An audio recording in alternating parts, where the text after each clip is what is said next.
Tout commence par une phrase simple, presque noble. Il te regarde, les yeux graves, et te dit « Je dois travailler sur moi ». Dans ton cœur, un mélange étrange, de la fierté peut-être, de l'espoir certainement. Enfin, il voit ses failles. Enfin, il veut changer. Tu t'imagines déjà un avenir plus lumineux, une relation plus saine, plus honnête. Tu te prépares à le soutenir, à être son roc. Mais tu ne le sais pas encore. Ce n'est pas une promesse de reconstruction. C'est le début d'un démantèlement, le tien. Le travail commence, et avec lui la distance. Les conversations deviennent des monologues. Ces monologues, ils parlent de processus, de guérison, de besoin d'espace. Des mots boucliers, des mots qui te ferment la porte au nez, poliment. Tu essaies de comprendre, tu poses des questions. Comment ça va? De quoi as-tu besoin? Comment puis-je t'aider? La réponse est un mur. Tu ne peux pas comprendre. C'est mon chemin. Tu es trop dans l'émotionnel. Soudain, ta sollicitude devient un fardeau, ton amour, une intrusion, ton inquiétude, une source de pression qui entrave sa guérison. C'est la première étape du code.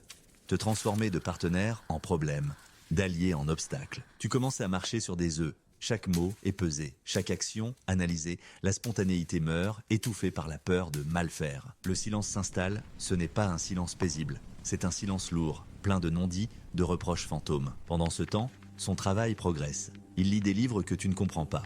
Il utilise un jargon psychologique qui t'exclut. Il se construit une forteresse intellectuelle, un bastion de supériorité d'où il peut te juger, te jauger et te trouver inadéquate. La vérité, c'est que ce n'est pas un travail sur soi, c'est un travail sur toi. Il ne se répare pas, il te brise, lentement. C'est une stratégie de manipulation. Le travail sur soi est l'alibi parfait. Qui oserait critiquer quelqu'un qui veut devenir meilleur? Il utilise ce qu'on appelle le langage thérapeutique militarisé, des concepts de psychologie arrachés à leur contexte et transformés en armes. Ta demande de connexion devient une violation de ses limites. Ta tristesse est une énergie négative. Tes besoins sont de la codépendance. Il crée un nouveau dictionnaire où tu as toujours tort. Un univers où sa distance est de la maturité et ton besoin de proximité, de l'immaturité. Ce n'est pas un accident, c'est une psychologie, celle du narcissisme caché. L'agression n'est pas frontale, elle est passive, insidieuse. Son but n'est pas de s'améliorer. Son but est de te contrôler en te faisant douter de ta propre réalité, de tes propres émotions. C'est l'histoire d'Éléonore. Elle aimait Julien. Julien a décidé un jour de travailler sur lui. Au début, elle était sa plus grande supportrice. Elle lui achetait des livres, respectait ses soirées de méditation, annulait des sorties pour ne pas le déranger. Puis, les critiques ont commencé, toujours enrobées de bienveillance. Je dis ça pour toi, ton anxiété n'est pas bonne pour ton énergie. Tu devrais aussi travailler sur toi. Tu es trop dépendante de mon approbation. Il retournait chaque miroir contre elle. Éléonore a commencé à se sentir folle. Était-elle vraiment le problème? Était-elle si exigeante, si instable? Elle a perdu du poids. Elle a arrêté de voir ses amis parce que Julien disait qu'ils avaient une mauvaise influence sur son propre processus. Son monde s'est rétréci jusqu'à ne contenir que lui, son jugement et son interminable travail sur soi. Elle était en prison, une prison sans barreaux. Et puis, un jour, le déclic, le point de rupture. Julien lui annonce d'une voix calme et détachée que son travail l'a mené à une conclusion. La conclusion, c'est qu'elle ne fait plus partie de son chemin, qu'il a évolué au-delà de leur relation. Il ne crie pas, il ne s'énerve pas, il est presque compatissant. Je suis désolé que tu le prennes comme ça, j'espérais que tu aurais grandi avec moi. C'est l'arme ultime, le coup de grâce.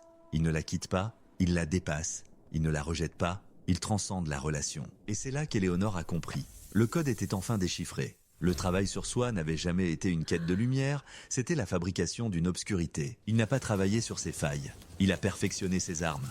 Il n'a pas cherché à guérir, il a cherché un prétexte pour détruire sans culpabilité. Sa guérison était le nom de code pour la préparation de ton abandon. Chaque livre lu, chaque séance de méditation était une brique de plus dans le mur qu'il construisait entre vous. Alors, si tu entends ces mots, si tu sens cette distance polie s'installer, si ton amour devient soudain un problème pour son évolution, fais attention. Le vrai travail sur soi mène à plus de connexion, pas moins. À plus d'empathie, pas plus de jugement. À plus de responsabilité, pas plus de justification. Celui qui grandit vraiment ne cherche pas à laisser l'autre derrière. Il cherche à construire un pont, pas un mur. Ne laisse personne utiliser le langage de la guérison pour justifier la violence de la destruction. Ce n'est pas de la psychologie, c'est un poison. Et tu mérites l'antidote.